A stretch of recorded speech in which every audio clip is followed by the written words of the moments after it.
He asks her how she acquired it. It belonged to my husband's aunt. She was a Jew in hiding during the Second World War. Would you like to know more about this table? I nodded weakly. I could not protest. Well, she was given this table when she came out of hiding. She had nothing left, absolutely nothing. Her parents, her family, her home were all gone. But she was given this table at liberation by a stranger in the street who stopped and wept and set it down at her feet. And afterwards she brought it here to New York with her when she emigrated. The air in that room seemed suddenly thin. My nose was running, but when I felt in my pocket for a handkerchief or anything that could cover me, I came up empty.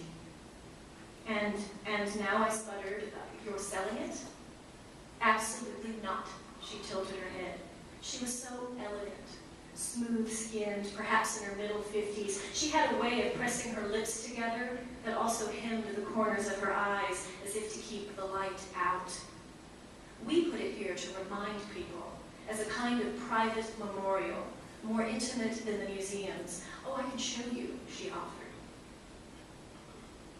And now she did what she should not in a just world have been able to do. She leaned to the surface of my mother's clumsy little sewing table over by slipping her elegant, manicured, and ringed fingers into the holes so like weevil's bores that still stippled the top of it, and kneeling down inside her skirt and against a pair of elegant black leather heels, balanced herself perfectly, steadily, against strong white calves, gesturing to me to come down with her and look and see what was written underneath. And pointing up to the faded imprint, she read aloud, "Aus de Joden weg, sein is in onze Burt." I swallowed and stood and said as quickly as I could, "Oh, well, what does that signify?" She set the table to rights, pausing to wipe its surface as though we had sullied it before answering me. "The translation goes, when the Jews are gone, we will be the next ones. It's Dutch, in a child's handwriting. It's all we know. It's been traced, childishly, twice." "Oh my God," I blushed. "How horrible." "You think so?" she said. "I don't. I find it's almost beautiful, like Niemöller. They came for the Jews, but I wasn't a Jew, so I didn't speak up. Then they came for the Catholics, but I was a Protestant, so I didn't speak up. Then they came for me, and by that time no one was left to speak up. It's clear and honest, you see. It's a child's warning." But I felt the creases in my neck burning, as if a collar of hot coals had been laid across me. I closed my eyes and glimpsed the table as I had seen it last, wheeling over my head, being carried away by a mob.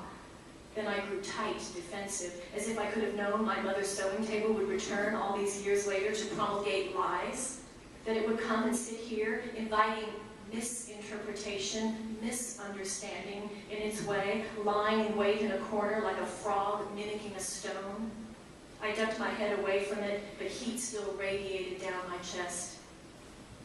The manager was now watching me closely, so sharply that I had to think of something to say, something to appear sensible. So I cleared my throat and I asked politely why she would keep such a table, since it was in fact such an unusual table, simply standing out, unremarked, with all the rest of her merchandise. And why not? She opened her eyes wide, challenging me. I'd say it belongs in situ, anywhere or nowhere, everywhere. Wouldn't you agree? She went on to insist, though it looked to me that something, maybe the light, pained her slightly, that to her there seemed to be no better place for it than here, in public, in this showroom, sitting out with so many expensive, optional luxuries. And so she had set it down right there on that spot where it filled out the end of an aisle and caught the eye and made the other pieces look by comparison more distinctive. And then it's nice also, she acknowledged me, gracious again, to have something important to talk about with observant customers. But our people, I said anxiously, suddenly desperate to get away, yet trying to appear normal and calm, turning around to the Louis XIV buffet to pick up my shopping bag filled with herring tins and bananas and Pepto-Bismol.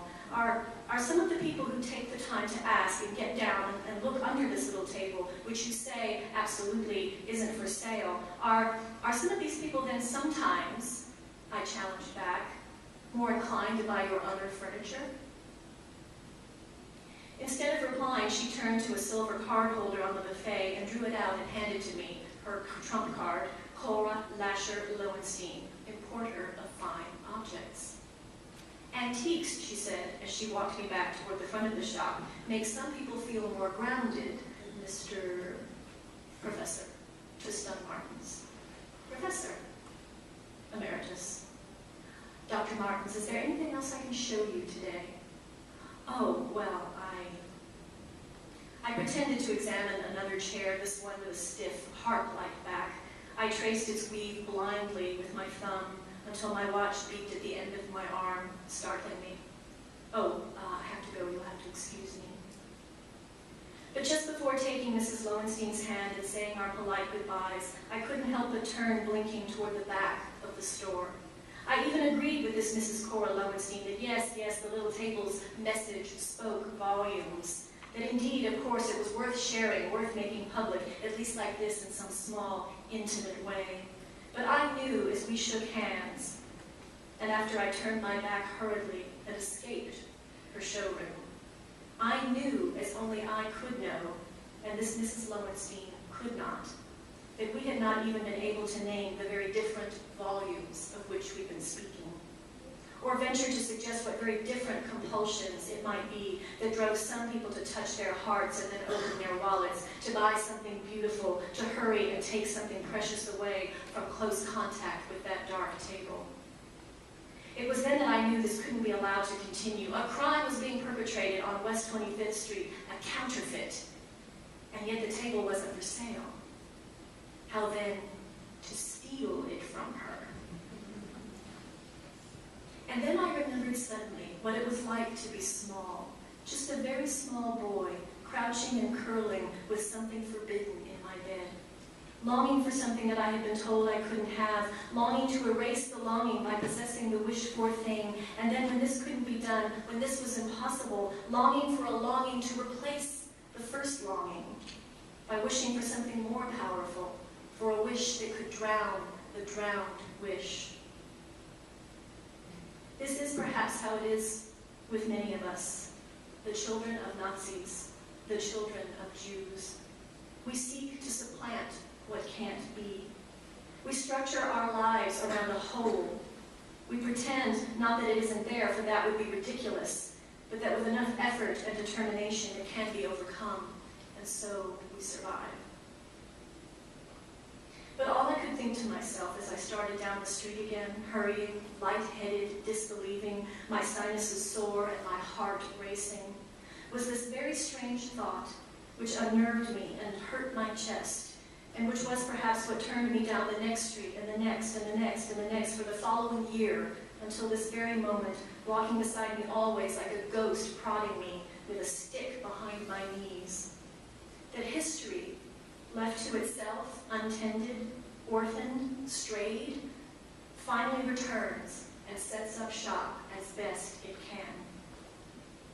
For every event doesn't necessarily end with the one who makes it, but can float upon the sea, or wing through the air, fluttering, untethered, hovering above the nets at our very backs, until it is caught up again afresh and brought to life anew, but with untold and twisted and often unpredictable results, which in this case might be expressed thus, for the moment, uselessly, troublingly, senselessly. My family's skeleton is still